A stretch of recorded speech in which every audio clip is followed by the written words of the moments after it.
2024 After Hours with Steve Heroux. Steve, thank you for joining me today.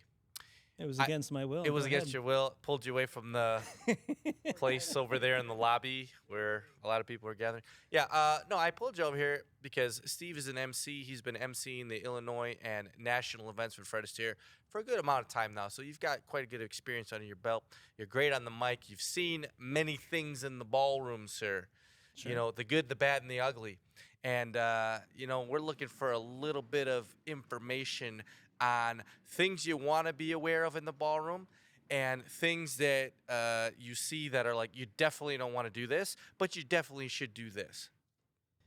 Sure. I mean, I guess the biggest thing I could say is just remember that a competition is a live event, right? So we plan ahead of time. We do our entries. We plan what we're going to dance. We get the space set up and everything. But even your heat sheet is a living document. Even the best instructors know that. They're always adding heats, deleting heats, moving students to optimize their performance and optimize the rankings. And as someone who coordinates the event and controls the flow of things, that's very much a living event as well, right? It's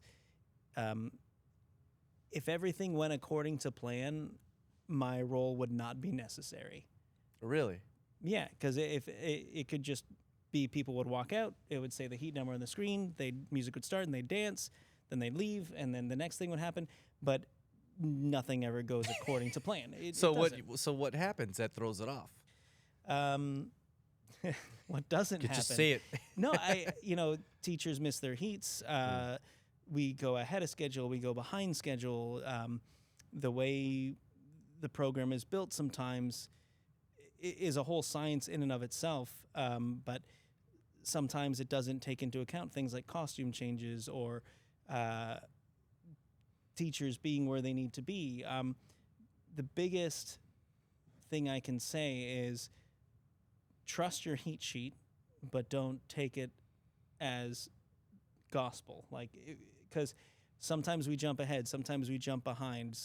Today there was an example where there was a late edition of 5 heats, and so we added them, instead of numbers, we added them as A, B, C, and D. I saw that, yeah.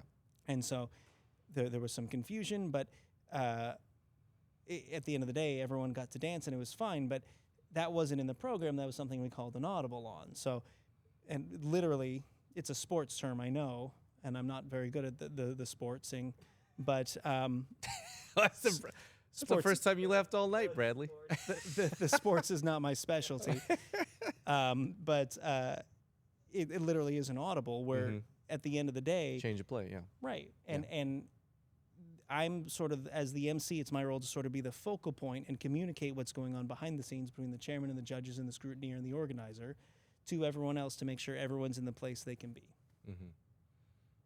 Okay. So, the heat...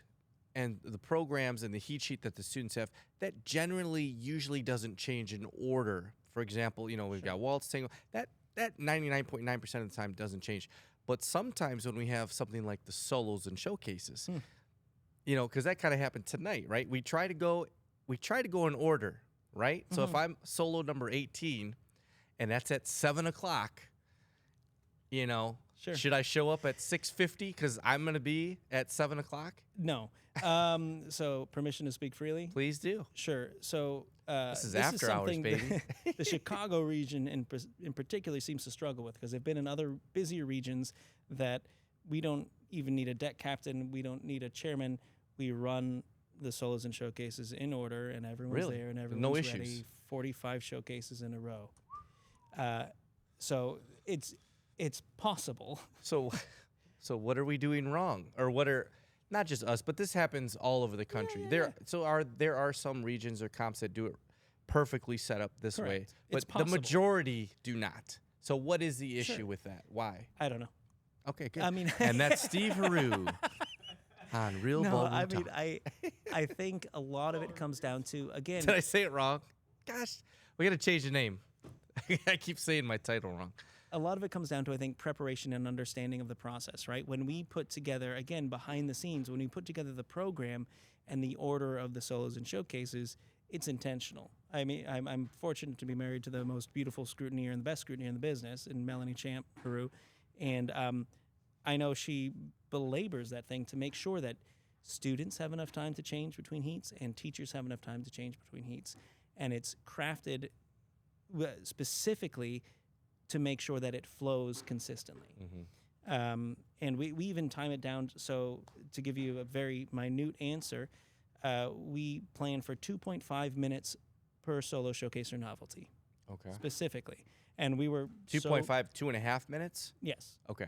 Yeah. In the program, it's 2.5. So I Yeah, guess yeah, 0.5 gotcha. is the decimal version. Half would be a fraction. But yes. I don't. People might think 2 minutes and 50 seconds. No. Oh, that's fair. I was That's just fair. clarifying. Yeah. No, I appreciate that. Right. Good point. Good call out. 2.5 minutes, 2 minutes and 30 seconds. Right. But Melanie and I were discussing tonight. I said, you know what? If we do this again next time, we should probably plan for 2 minutes and 45 seconds.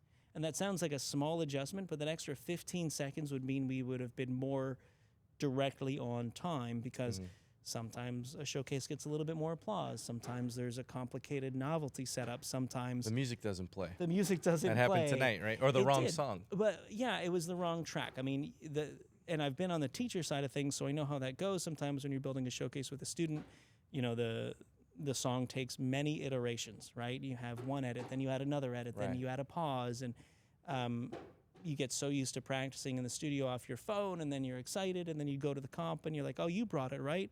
Oh, right.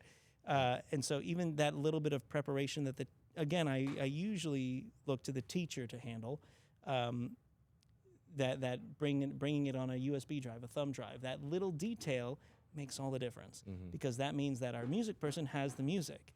Because even before that misstep tonight, he was like, I'm not sure if this is the right track, Okay.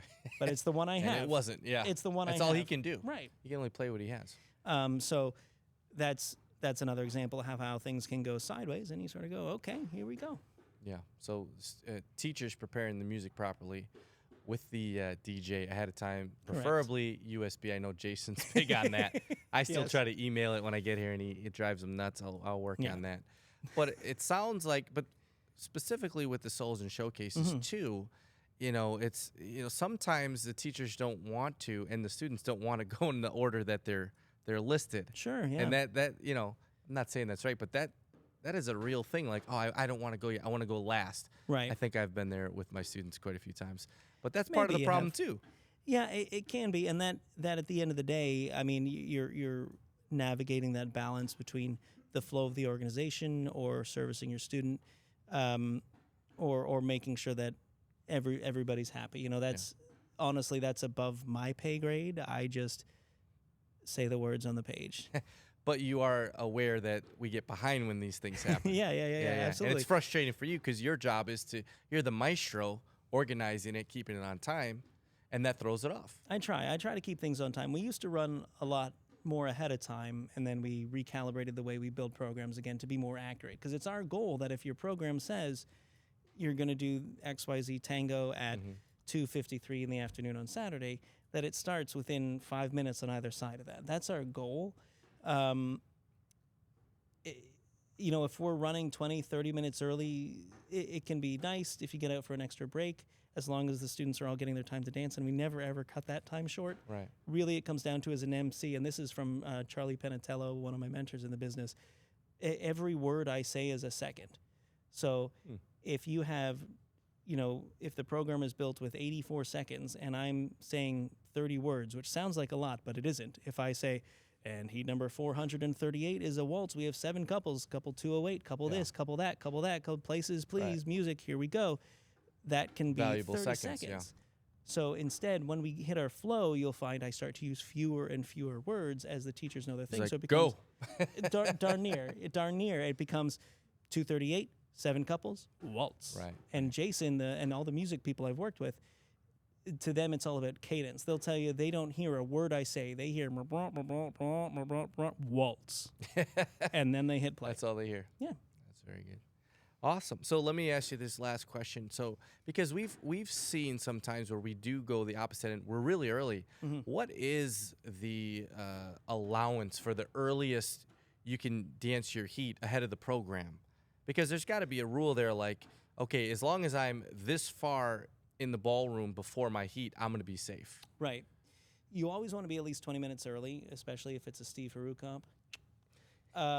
But I think the NDCA rule is 20 minutes. I can't speak to that. Don't quote me on that. Look that up. Book that. 20 minutes.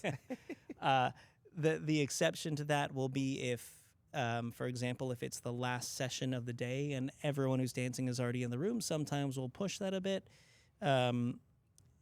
Obviously, if someone isn't there, we'll stop the comp and wait. And it is what it is. Sometimes if we get really far ahead, the chairman of judges or the organizer will come up and say, let's take a break. Let's have some general dancing. Again, though, what we never cut short is the dance time on the floor. Absolutely. Yeah. That stays consistent because that's what that's the value there for the students. That's we the would never value. take that away, right? So really what it comes down to is how efficiently are the teachers moving off and on the ballroom floor and how few words I can say. And Tad Joy, the best in the business, would also challenge me to say fewer words. So when we were running a national at nightclub where we only have 76 seconds instead of 84, 90, they run it really tight. Wow. It becomes heat 204, bachata. And nationals, And then he would you get say- way more people. Yeah, and then he would say, stop saying the word heat. So it'd be 205, cha-cha. Right. And because it literally becomes about how we have to keep it right on time. And in that instance, when you're really trying to run it that tight, anything can derail it. Oh, yeah. So, Tying your shoe. yeah. Oh, wait, my absolutely. heel cap. Oh, wait, let me fix this little malfunction. Malfunction? Malfunctions. Malfunctions are the worst. Malfunctions are Worse the than worst. malfunctions. Dude, Few people malfunctions know and that. malfunctions. Those are. Oh, nice. Very good, sir. Cha-cha. Yeah, a little. I got to pin my dress or all my My numbers on falling off. Yeah. that. Yeah, that's big. Well, all right, cool. Well, that's a good insight, sir. So there's a lot of good stuff we could learn from this, and hopefully appreciate that. teachers are watching and going, you know what, I'm gonna do better. And you know what? Let's put Chicago specifically in the group of on time, following everything to a T. Can we do that? I think we can, yeah. I mean, I think this comp was a good example of how we can make that happen. We followed the solo showcase, to your point, that order almost dead on, and that was exciting because in the past it would be a sort of chaotic who's next, Right. and then It took forever sometimes. and the subset of that is when I'm saying, all right, judges, we're jumping ahead 10 heats to this heat, the song's starting, they're still shuffling papers. They're not seeing the start of the showcase. So being able to go in order improves the student experience too. So it really comes down to what you have here in Chicago with Ray Joseph is one of the best organizers. And so she plans things and she works with her team to make sure that things can run in the smoothest way possible. And that's what you see at nationals as well. I mean, with the organizers there, Tad Joy is one of the best. And between him and Sherry Strelo, they have everything managed to run very smooth. Awesome. All right, Steve. Well, thanks for your insight today. Thanks for your time, sir. Anytime. Very good. This has been Real Ballroom Talk with A.A. Ron. I'm your host. See you next time. Did I say it right that time, Brad? Ballroom Real Talk. Hey, we got to change the name, man. Ballroom Real Talk.